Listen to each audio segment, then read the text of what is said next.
തിരുവനന്തപുരത്ത് നിന്നും നാഗർകോവിലേക്കുള്ള പ്രധാന പാതയായ മാർത്താണ്ഡം മേൽപ്പാലത്തിലെ അറ്റകുറ്റപ്പണികൾ പൂർത്തിയാക്കി വാഹനങ്ങൾ ഇന്നു മുതൽ കടത്തിവിടും. 2 ആഴ്ച മുൻപ് പാലത്തിലെ റോഡിന്റെ ടാർ ഇളകിയത് മുതൽ പാലത്തിലൂടെയുള്ള വാഹനങ്ങളുടെ യാത്ര പൂർണ്ണമായും നിരോധിച്ചിരുന്നു. തിരുവനന്തപുരത്ത് നിന്നും നാഗർകോവിലേക്ക് വേഗത്തിലെത്താൻ സഹായിക്കുന്ന പാത തുറക്കുന്നതോടെ യാത്രാക്ലേശത്തിനും പരിഹാരമാകും. 12 ദിവസങ്ങൾക്ക് ശേഷമാണ് തിരുവനന്തപുരത്ത് നിന്നും നാഗർകോവിലേക്കുള്ള പ്രധാന പാതയായ മാർത്താണ്ഡം മേൽപ്പാലത്തിലൂടെ വാഹനങ്ങളുടെ യാത്ര പുനരാരംഭിക്കുന്നത്. മേൽപ്പാലത്തിലൂടെയുള്ള യാത്ര പൂർണ്ണമായും നിരോധിച്ചതോടെ പാലത്തിനു താഴെയുള്ള സമാന്തര പാതയിലൂടെയായിരുന്നു വാഹനങ്ങളുടെ യാത്ര.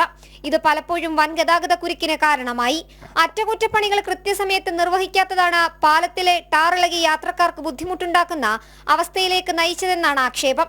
അതേസമയം രാത്രികാലങ്ങളിൽ അനധികൃതമായി കൂട്ടത്തോടെ ടോറസ് ലോറികൾ വലിയ ലോഡുമായി ചീറിപ്പാഞ്ഞ് പാലത്തിലൂടെ പോകുന്നതിൽ ട്രാഫിക് പോലീസ് നടപടി സ്വീകരിക്കണമെന്നാണ് നാട്ടുകാരുടെ ആവശ്യം.